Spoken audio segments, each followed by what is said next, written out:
जय श्री जगन्नाथ मु स्वागत करुच्ची आपण मानक आउ गोटे नुआ सकाल को आज हूँ 3 मार्च जोटा कि आम मैंने जाचे आज हूँ चंद्रग्रहण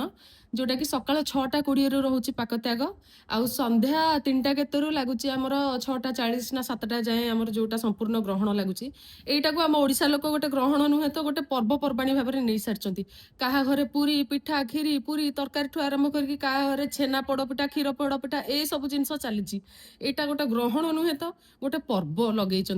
या छाड़देले आमर आमर 2टा 3टा बेलू बाहर जी बहे हेतुवादी बाहर जाए कौन कहे ना आम यहाँ मानमुनि आम से मानमुनि मु मो झीर बाहर आज ही करी चंद्रर किरण तले करी यही सब भाव में बाहर की केत जन आईस अंडल खाईजु बाड़िया पिठा ओ हो आ कहतुनि से बाड़िया पिठा देखा एत खुशी लगे आ कहतुनि ये ग्रहण आसलानी तो गोटे हेतुवादी बाड़िया पिठा आसूची चलतु आज भी देखा कौन कौन हो आग मु कॉफी पी दिए।